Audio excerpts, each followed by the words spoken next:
Eu sempre fui uma pessoa que acreditei em caminhos diferentes, em buscar alternativas, em tentar encontrar alguma coisa que jamais havia sido feita. A Regina comentou aqui da musiqueria da Arte Rio, eu vou contar brevemente aqui, o tempo não é longo, mas vou contar brevemente, mas o fato é que se eu sempre acreditei em caminhos alternativos e novos formatos, gente, hoje em dia é mandatório reinventar a roda. A começar por a gente se reinventando, né?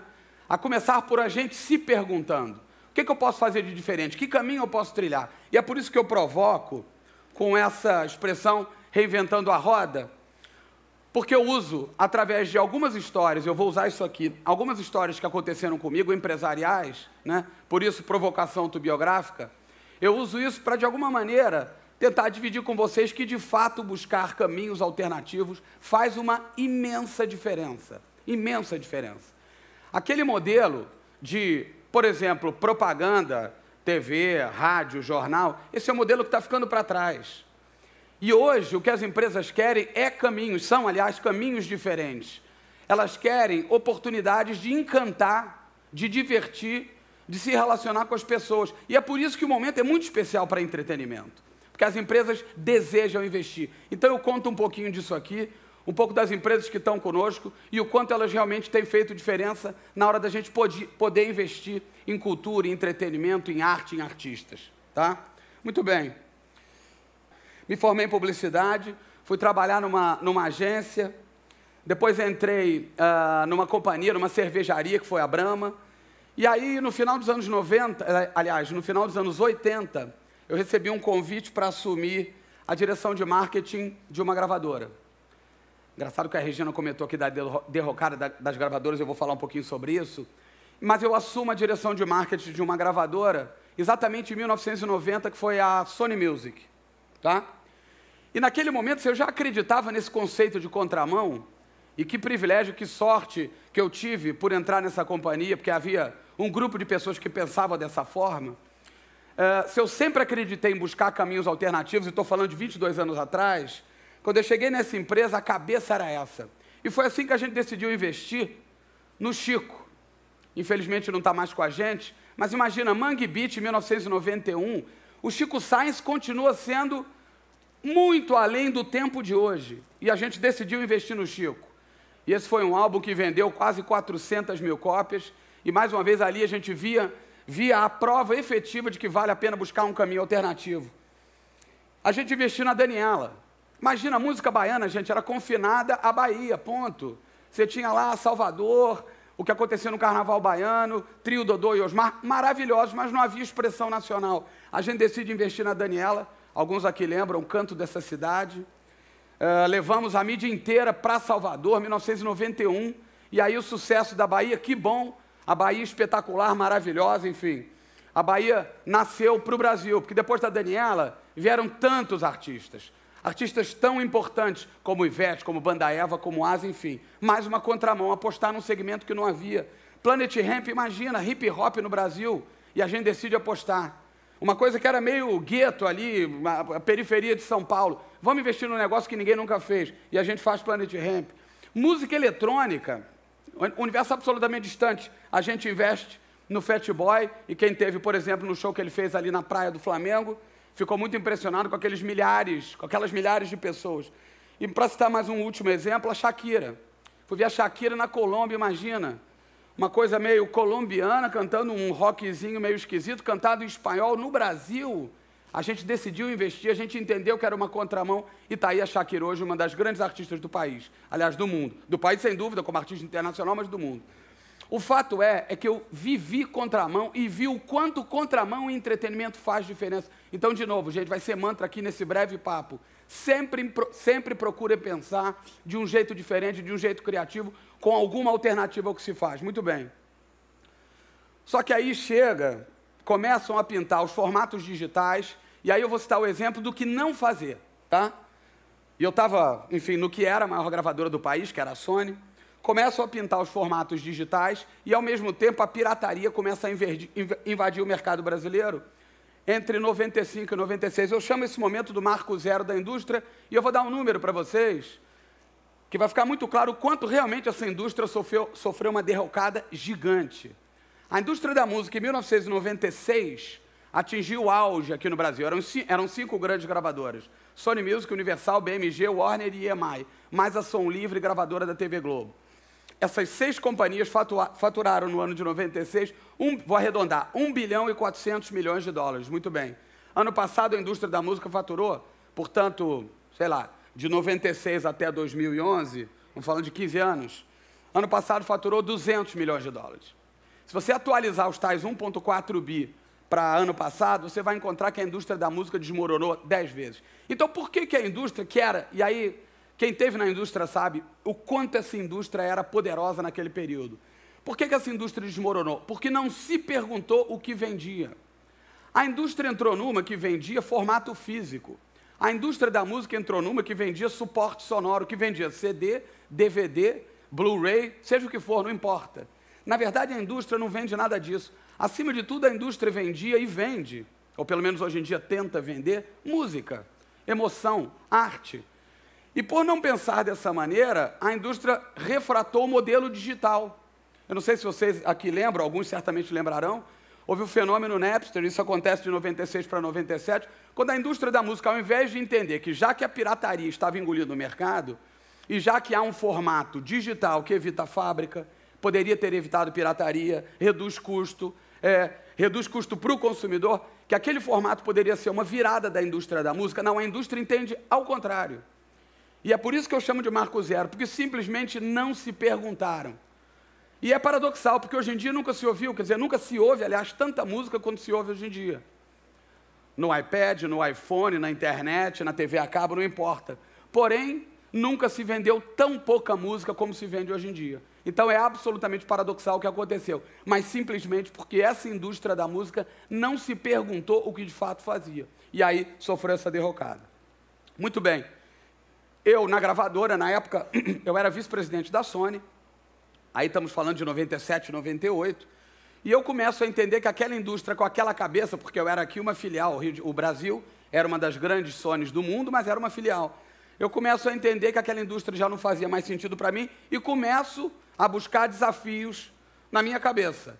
Executivo na época, mas começo a tentar buscar caminhos alternativos. E aí tem um pouquinho dessa onda que eu comento, de realmente se perguntar se eu estou feliz ali, se aquilo está fazendo sentido. Se realmente ali eu tenho capacidade, eu terei a capacidade de buscar aquilo que realmente eu acredito e, portanto, de buscar a minha verdade. Até que eu decido, em 99, partir para o meu negócio.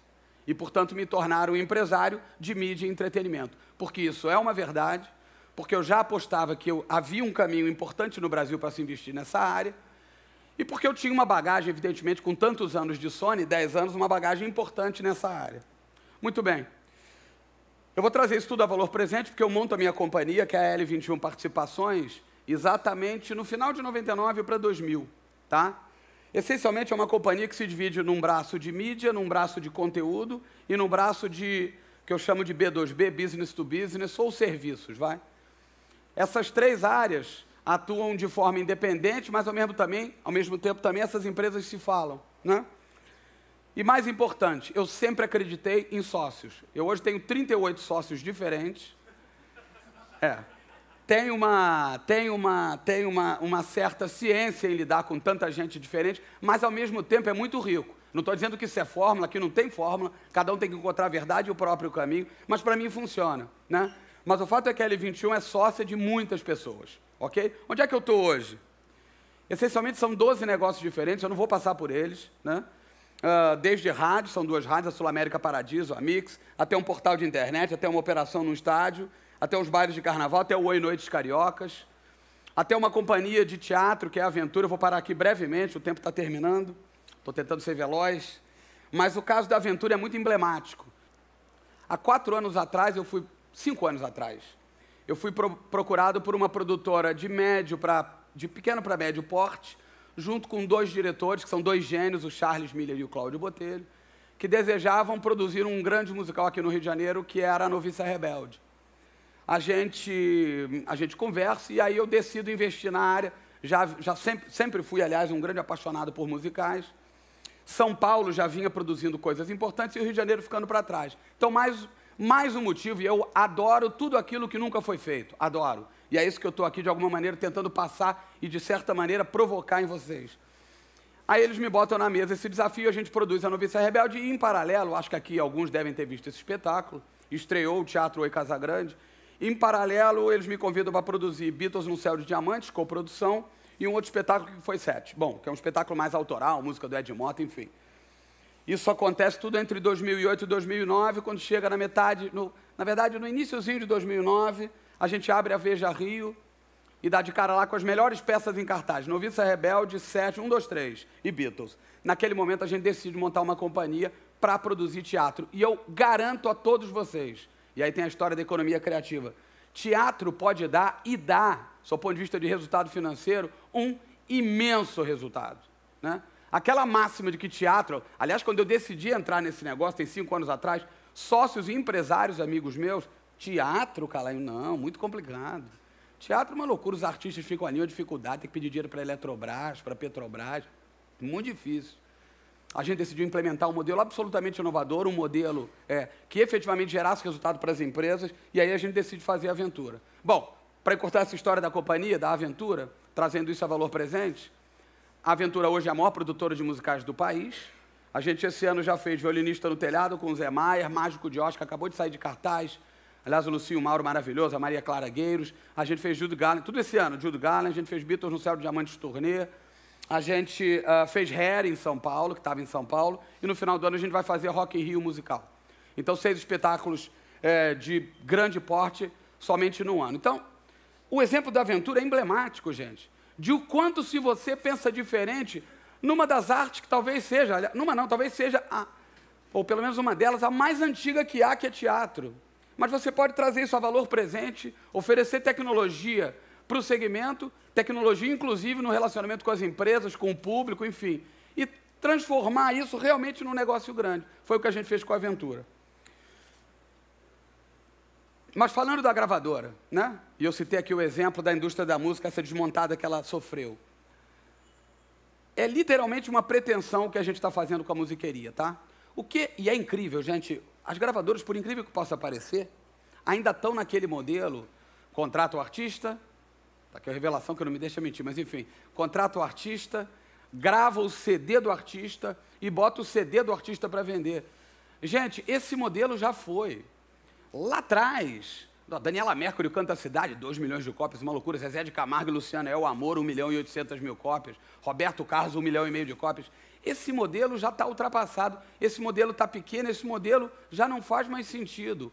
O produto físico, ele é apenas mais um produto num portfólio muito maior. E aí a gente construiu um modelo, que é um modelo completamente diferente, que a gente chama de visão esférica. Como é que a musiqueria funciona? A gente grava conteúdo? Legal, a gente grava conteúdo. A gente distribui o conteúdo fisicamente? A gente distribui fisicamente, legal. Mas isso aqui, gente, não significa 8% do negócio. Eu não estou muito preocupado, aliás, eu estou pouquíssimo preocupado com quanto de CD eu vendo. O que a gente faz é um trabalho muito específico em distribuição digital, que ainda é um negócio pequeno no Brasil, mas se trabalhar bem pode crescer. Mas, acima de tudo, a gente tem operado com a iniciativa privada. Por quê? Porque a gente transformou a musiqueria não numa gravadora, mas numa plataforma de relacionamento de marcas, de empresas, de produtos, de serviços, não importa, mas numa plataforma de relacionamento para que as empresas utilizem música como uma forma de posicionar, de novo, suas marcas, produtos e serviços. Então, a musiqueria é um veículo de mídia, não é gravadora. Só que é um veículo de mídia com um conceito completamente diferente de uma televisão ou de uma rádio. É uma plataforma de relacionamento para as empresas. Então, a gente está literalmente reinventando o modelo da indústria da música. Pretencioso esses caras. Em algum momento, há 70 anos atrás, alguém inventou o conceito de gravadora. Eu gostaria muito que os brasileiros fossem realmente pretenciosos para inventar coisas, para inventar novos modelos. Senão vai ficar 50.000 cópias, 30.000 cópias, 10.000 cópias, 5.000 cópias, daqui a pouco não tem novos artistas no Brasil. Porque sem investimento é muito difícil você buscar novos artistas. Então, a iniciativa privada vindo como uma plataforma de relacionamento, a gente posiciona marcas, produtos e serviços, a gente opera com eventos numa sociedade com o artista. Outra coisa diferente da musiqueria, eu não contrato um artista. Essa onda de eu tenho um contrato com o Djavan, por exemplo, tive o privilégio de trabalhar com ele, tenho um contrato com o Djavan. tem um contrato com o Martinho, a gente acabou de fechar um negócio com o Martinho, tem um contrato com o Martinho. Não tem contrato com o Martinho. O Martinho é meu sócio. O Martinho está do meu lado para a gente promover a música dele, Martinho. Então, também essa cabeça é completamente diferente. Eu não sou dono de ninguém. Aliás, a gente está num mundo que ninguém é dono de ninguém. Não dá para pensar naquele conceito das gravadoras, 3 anos de contrato. Eventos presenciais, a gente está o tempo inteiro fazendo shows, promovendo, atuando junto com os artistas. A gente tem trabalhado muito perto do mercado publicitário, né? Realmente promovendo junto a eles que sim, música é uma espetacular forma de se relacionar com o consumidor, licenciamento, e estamos levando a musiqueria para o mundo. Legal. O último projeto da musiqueria, não sei quem viu, esse projeto é o Samba Book, né? A gente pegou a obra do João Nogueira, convidou 24 grandes nomes da música brasileira, do segmento de samba, que vai de Zeca Pagodinho, a Beth Carvalho, enfim, um time de estrelas, e construiu um modelo multiplataforma com 2 grandes patrocinadores, Petrobras e Itaú, tá? Muito bem. Lançamos isso há aproximadamente 8 meses atrás, e agora, no início do ano que vem, lançamos o Samba Book do Martinho da Vila, e aí tem uma sequência de projetos que não dá mais tempo, não vou falar. A Arte Rio, a Regina brevemente comentou, arte contemporânea, não sei quem teve na Arte Rio. De novo, a gente decidiu entrar nesse negócio, é um mercado gigante pelo mundo, no Brasil São Paulo já faz, e a gente decidiu trazer para o Rio de Janeiro ano passado. A Arte Rio, em 2011, teve 46.500 visitantes, gerou 120 milhões de reais em vendas e algo em torno de 7 milhões e meio em mídia espontânea. E legal, a gente foi uma feira. Aí, de novo, a maluquice, a onda de buscar contramão, a onda de pensar diferente, também numa feira de arte. Perdão, também numa feira de arte. E aí, a gente decide transcender ao conceito de feira de arte. Por isso que isso aqui é meio provocativo mesmo. Porque eu podia simplesmente continuar a ser feira de arte. E legal, é um mega negócio. Mas eu poderia ficar só nisso. E a gente decidiu amplificar a filosofia e transformar a Arte Rio em alguma coisa maior, tá? Em alguma coisa, inclusive, que deixasse legado. E aí a gente começou a olhar para o Rio de Janeiro, né? De repente, uma faixa de pedestre desgastado, Cristo, só que é uma malha de obra no meio da rua, o Biscoito Globo. Essas coisas todas podem ser vistas, depende do ângulo, como manifestações artísticas. E aí a gente decide criar um movimento que é o Rio é arte o tempo todo, em toda parte. Então, mais do que uma feira de arte, e aí trouxemos o Bradesco para subsidiar isso tudo, mais do que uma feira de arte, a Arte Rio, esse ano, tá, que acabou de terminar em setembro, se transformou num movimento.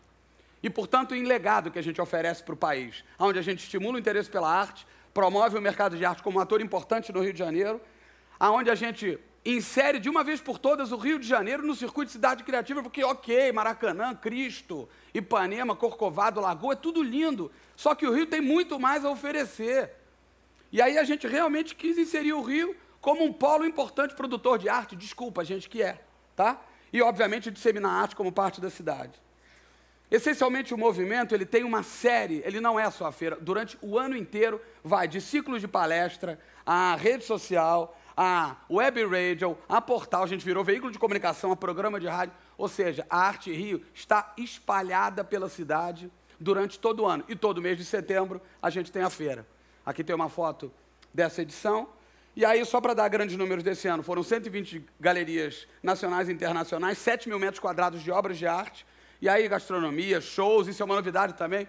Já é, então pasmem, tá, gente? A Arte Rio já é a 5ª maior feira de arte do mundo. A Gagosian Gallery, maior galeria de arte do planeta, vendeu 35 milhões de dólares, vendeu mais do que a Feira de Arte agora de Londres, que foi a Frieze, e vendeu mais do que Hong Kong há, sei lá, 3 meses atrás. Então, gente, é isso. Se perguntem, se provoquem, desconstruam e reconstruam, mas, acima de tudo, se apaixonem, porque a gente precisa de gente apaixonada. Obrigado, gente. Desculpa aí.